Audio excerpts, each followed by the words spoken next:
अस्सलाम वालेकुम। सूरत हाल ये है जी कि सहाफ़त जो सी है ना इस वक्त में वो ऐसी करवट ले रही है कि जिसको ये कहना कि ये एक्चुअल डगर पे हैं या कि ये किसी ग्रुप के साथ काम कर रहे हैं या इन्होंने ग्रुप्स बनाए हुए हैं, ये कहना मुश्किल है। जैसे कि अभी मियां मोहम्मद नवाज शरीफ की वापसी हुई नहीं, उसके ऊपर एतराज़ात, इलेक्शन हुआ नहीं, उसके बारे में बिल्कुल तस्दीक शुदा बता दिया कि ये बिल्कुल 2018 वाला इलेक्शन हो रहा है और इसके नताइज भी जो इन्होंने निकाल के सामने रख दिए हैं। इसमें बड़े बड़े सहाफ़ी और बड़े दानिश्वर और एक्चुअली जिनके बारे में ये कहा जा सकता है कि सवाल ही नहीं पैदा होता कि वो कभी इन्फ्लुएंस होते हो किसी से, लेकिन इन्फ्लुएंस हो भी जाते हैं। यानी कि उनको ऐसी फीड दी जाती है कि जब वो वही बात करते हैं जो एक ग्रोह जो उनसा होता है जो फ्यूचर की प्लानिंग करता है, वो चाहता है वो वही बात कर देते हैं। और ऐसा हुआ भी है, जिसमें मैं मिसाल दे देता हूँ तलत हुसैन साहब की। उन्होंने कुछ ऐसे व्लॉग्स किए, उसके अंदर ये बताया कि भाई ऐसा है। फिर मैं यानी कि AQS लाइव में देखा मैंने कि हमाद अजहर साहब, हमाद साहब जो हैं वो उन्होंने ऐसी बात की वो कि इलेक्शन हो जाए जेन्युइनली तो मियां नवाज शरीफ तो हारेंगे। हालांकि ऐसी कोई बात नहीं है। मैंने काफ़ी टाइम हो गया कि मैंने मतलब दोबारा रीड नहीं किया।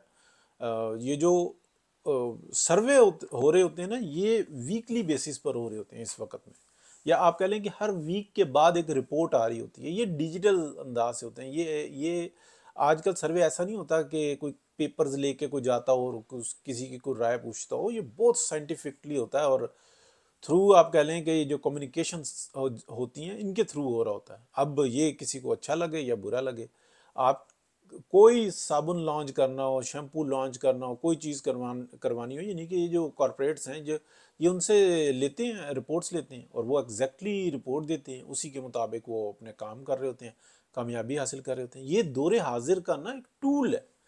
इसी तरीके से पूरी दुनिया के अंदर जो आप कह लें कि साइबर इंटेलिजेंस है, वो भी ऐसे ही रिपोर्ट ले रही होती हैं। उसमें स्पेसिफिक जो उनसी होती है ना, वो कुछ और होती हैं कि कुछ लोग जो उनसे होते हैं ना उनको टारगेट किया जाता है, उनको लिया जाता है। लेकिन पब्लिक का जहन साजी क्या है, ये तो निकाल लिया जाता है। किसी एक जगह भी जो इंसान ना, किसी एक वक्त में भी, यानी कि आप कह लें 2-2.5 महीने पहले तक ऐसी कोई सूरत हाल नहीं थी कि 62% से कम पॉपुलैरिटी आई हो पंजाब के अंदर PMLN की। तो 62% बहुत बड़ी पॉपुलैरिटी होती है, ठीक है। तो फेडरल भी आ जाता है, बाकी भी आ जाती हैं। दीगर सूबों की भी जो सी है ना, कमो बेश किसी जगह पे PMLN की कोई कमी वाक़या नहीं हुई। यानी कि बड़ी अच्छी जगह बन रही है KP के अंदर और बड़ी अच्छी जगह बन रही है बलूचिस्तान के अंदर। सिंध में क्योंकि एफर्ट ही नहीं कर रही PMLN, और पता नहीं क्या मर्ज है कि वहाँ पे एफर्ट नहीं कर रहे, तो आप कह लें कि फिर नताइज ऐसे ही आएंगे। हालांकि वहाँ पे पॉपुलैरिटी, यानी कि आप कह लें कि कशिश मौजूद है, सिर्फ कोशिश करने वाली बात है, वहाँ पे कोई तवज्जो नहीं देता। अफसोस की बात है, अफसोस की बात है। जितना मर्जी आप अच्छा कर लें पीपल्स पार्टी के साथ, उन्होंने आखिर में आके आपके हिस्से में गंद ही डालना, ये कंफर्म है। लेकिन बहरहाल लीडरशिप है PMLN की, वो अपने बारे में और अपने और दीगर मामलात के बारे में बेहतर जानते हैं और उनके अपने फैसले हैं। अब वो फ़ायदा हो या नुकसान हो, दूसरा तो अपनी राय दे सकता है। अब आ जाते हैं, देखें, एक अदालती निज़ाम जिसको दरहम बरहम किया गया, जिसके बारे में कहा गया कि बाजवा डॉक्ट्राइन में कि इसको तहस नहस करके रख देना, इसको बाजारी कोठा बना देना, और उसके ऊपर पूरी तवज्जो दी गई। लेकिन आप ये देखें कि अल्लाह पाक की तरफ से बेहतरी हुई। एक शख्स जिसका नाम काजी फायज ईसा है और उनके साथ पूरी टीम है मौजूद, वो अकेले नहीं है इस वक्त में। वो अगर 8-10 बंदे खड़े हुए हैं तो इसका मतलब ये है कि अच्छाई जो उनसी थी वो अपने आप को बचा कर और सरवाइव करवा रही थी। हाँ, अगर काजी फायज ईसा जब तक जाते हैं उस वक़्त तक वो इस गंद को साफ नहीं करते, तो वो अपने अहद से, अपने ओहदे से, अपने हल्फ से गद्दारी करेंगे। उनका ये फ़र्ज़ अव्वलीन है कि जो उनको गंद नज़र आ रहा है कि जो इसको फ्यूचर को ख़राब कर सकता है, तो उनका हल्फ इस बात का कहता है कि उसको पकड़े। जज का मतलब ये नहीं होता कि जज देखे कि भाई यहाँ पे 2 और 2 4 हो रहा है, यहाँ पे 4 और 4 8 होता है, दोनों इक्वल हो गए, तो लिहाजा जो है ना, ये सब कुछ वो देखा जाता है, वजन देखा जाता है। यानी कि हर चीज़ का एक हिसाब किताब निकाला जाता है। फिर जज का काम तो ये होता है, वो ये देखता है यार इसकी इंटेंशन नहीं थी और इससे जुर्म हो गया, और इसकी इंटेंशन थी और ये करना चाहता था, लेकिन इसके बावजूद रह गया और ये फिर कोशिश करेगा, तो दोनों के जो है ना मामला अलहदा हो जाते हैं, फिर वो उसके ऊपर सजा देता है।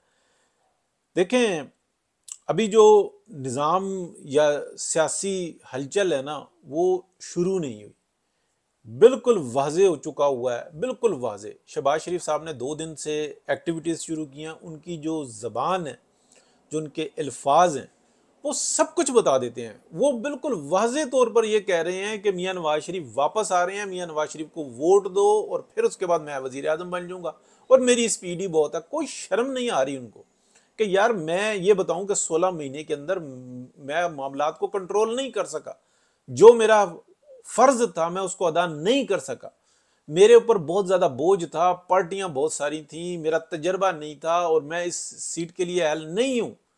मेरा मेरा जो कायद है, जो मियां मोहम्मद नवाज शरीफ है, वही इस पाकिस्तान को गर्दाब से निकाल सकता है।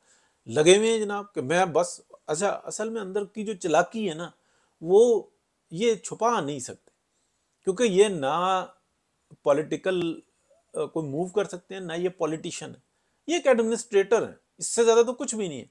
तो जो ये जो गंद घोल रहे हैं ना, अब इसको कैसे रोकेगी पार्टी? और पार्टी को इसलिए रोकना होगा कि पाकिस्तान का फ्यूचर दांव पे लग गया।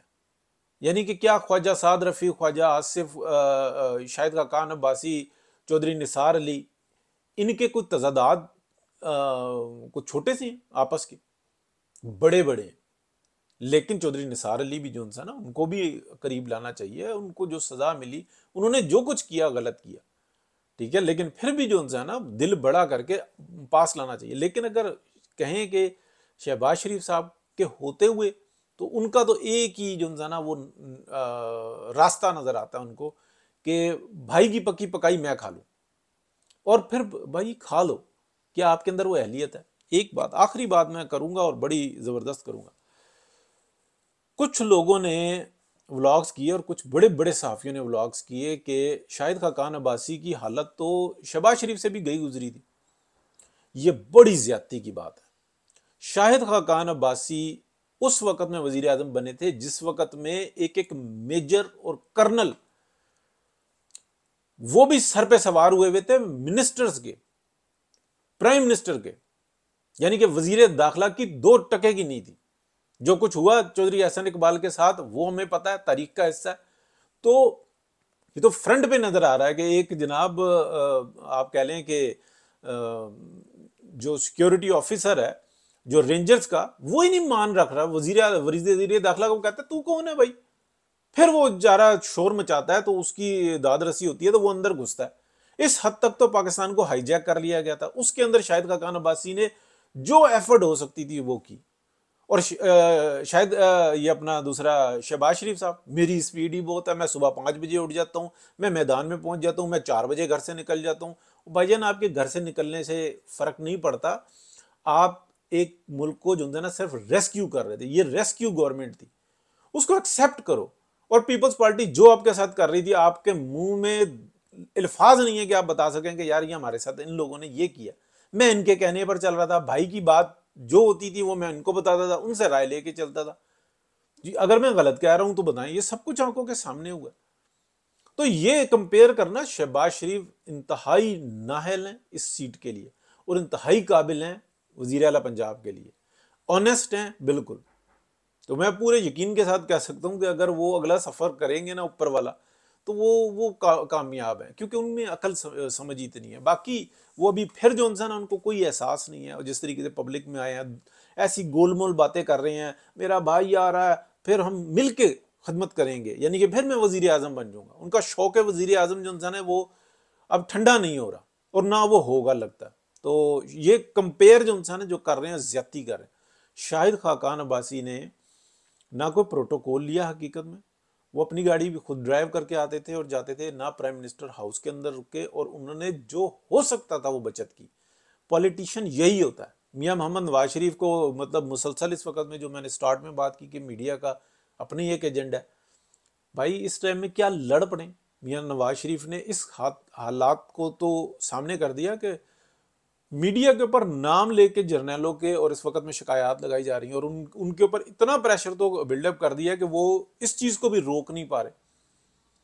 ठीक है। मतलब एक तरफ आके वो डीजी साहब आगे बताते हैं अब हमारा 10-12 साल तक जिसने कमान संभालनी है सबका फैसला है, हम सियासत में मुदाखलत नहीं करेंगे। अभी इमरान रियाज को देख लें, वो अपना डार साहब भी वापस आ गए हैं और उनके स्टेटमेंट्स देख लें। ये सब क्या हो रहा है, किस तरीके से हो रहा है, कौन कर रहा है? ये क्या आपको मियां नवाज शरीफ कर रहे हैं? नहीं कर रहे। वो इसी जगह पे, वो इमरान रियाज तक के लिए तो उन्होंने कहा कि यार ये कौन सा तरीक़ेकार है, अगर आपके पास है तो उसको निकालो, और अगर नहीं है तो फिर डिक्लेयर करो, ऐलान करो कि हमारे पास नहीं है। फिर ये बाहर आया। मियां नवाज शरीफ नहीं चाहते।